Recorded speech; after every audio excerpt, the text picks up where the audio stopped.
परमात्मा के मुख्य नाम का सभी उच्चारण करेंगे।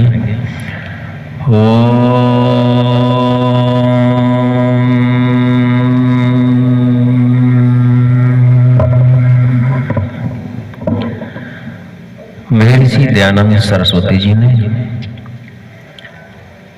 मूल नियम दिए हैं मानव जाति की उन्नति के लिए।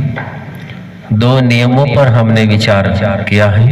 आज आर्य समाज का तीसरा नियम रखते हैं।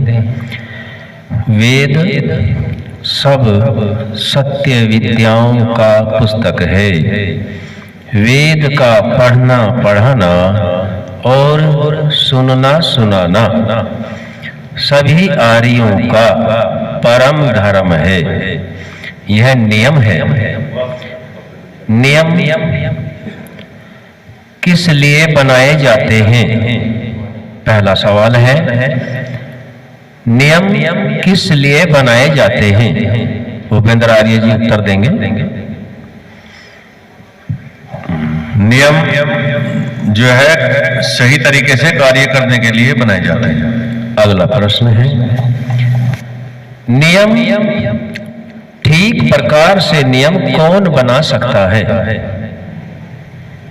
अगला उसका उत्तर राज कपूर आर्य जी देंगे। ओम ठीक नियम वह बना सकता है जिससे परमात्मा का ज्ञान हो और परमात्मा को मानता हो, वो बना सकता है सही नियम। और कोई उत्तर देंगे? अशोक प्रधान जी। हाँ जी। और ठीक नियम तो वही बना सकता है जी जो नियमों के बारे में जानता हो, वो नियम से चलता भी हो। और कोई बताना चाहेंगे? विद्वान आदमी बना होगा जी। संजय आर्य जी बताएं।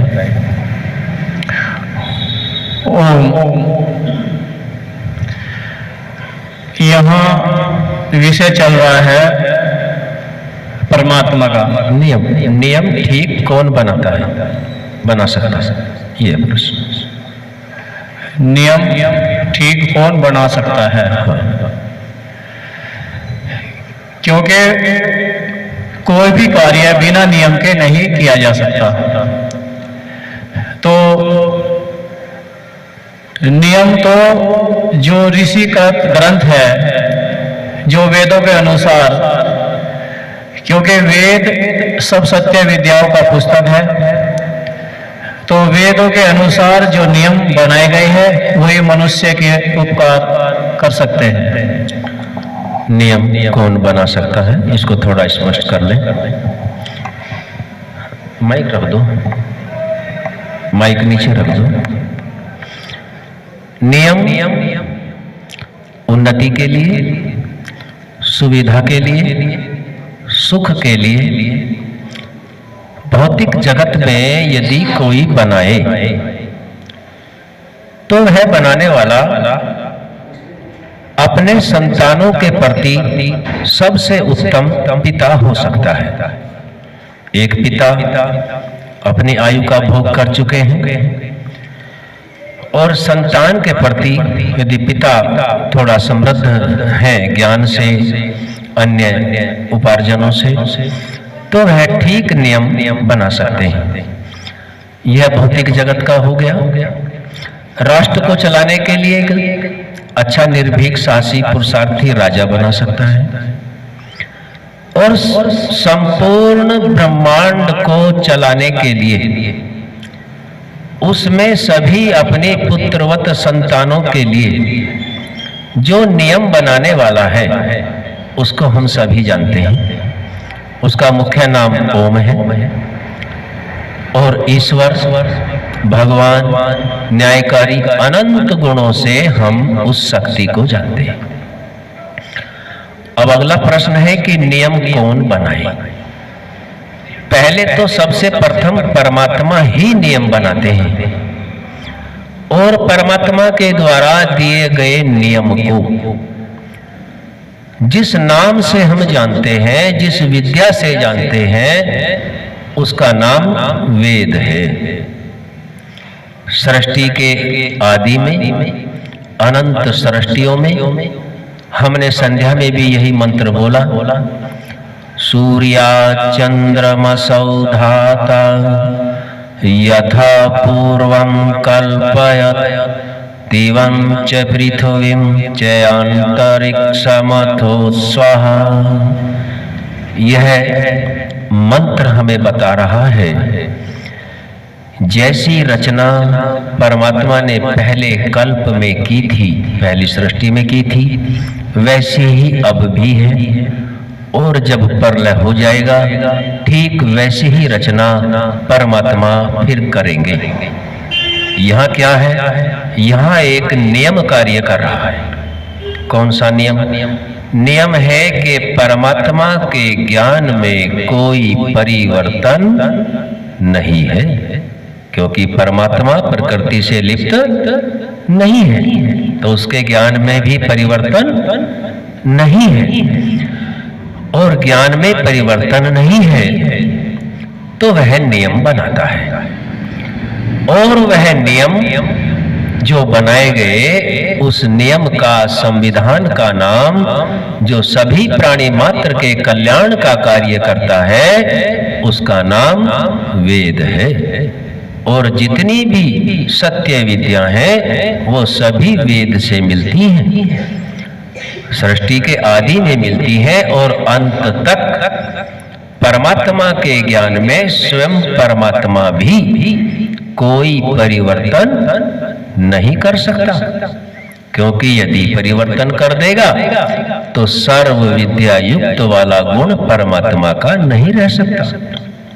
इसीलिए वेद ही सब सत्य विद्याओं का पुस्तक है, वेद ही वह नियम है जिसको परमात्मा सृष्टि के आदि में देते हैं, और वेदानुकूल आचरण करके ऋषि, महर्षि, मनीषी, विद्वान, आप्तजन मनुष्यों के कल्याणार्थ उस ज्ञान को लौकिक भाषा में भी देते हैं, लेकिन वह ऋषि परमात्मा का साक्षात्कार किए होते हैं।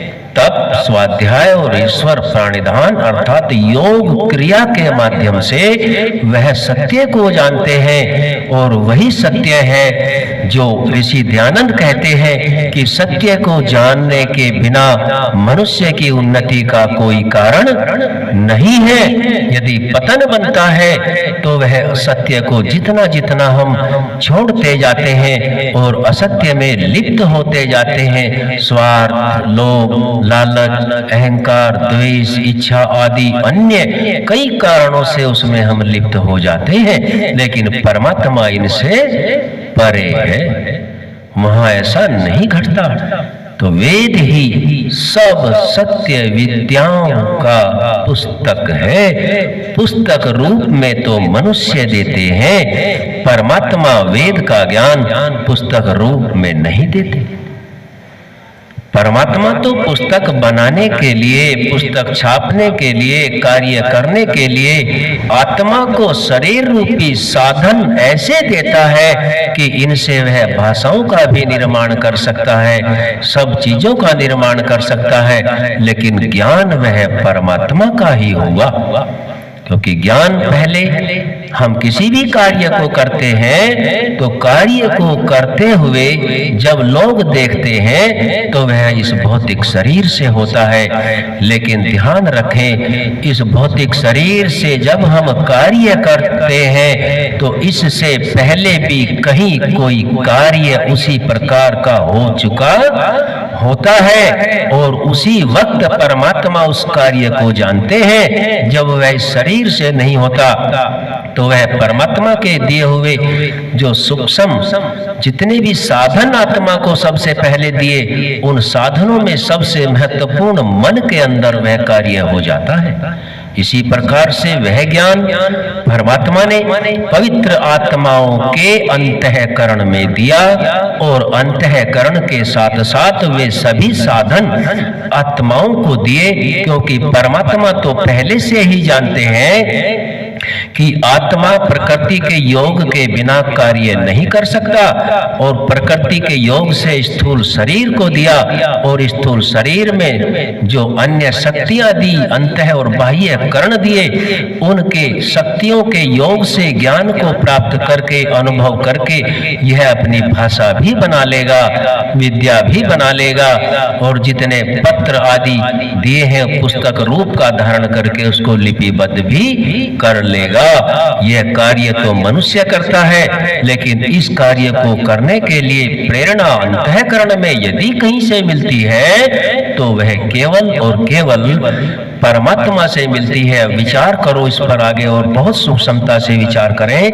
क्योंकि शब्द भी बना हुआ है, स्पर्श भी बना हुआ है, रूप रस और गंध भी बने हुए हैं, प्रकृति के बाद बनते हैं। और जब ये बनते हैं तो बनने के बाद इनकी बिगड़ने की भी कोई समय सीमा अवश्य होती है। जब प्रलय हो जाएगी तो शब्द स्पर्श रूप रस गंध ये पांचों तन्मात्राएं न रहेगी।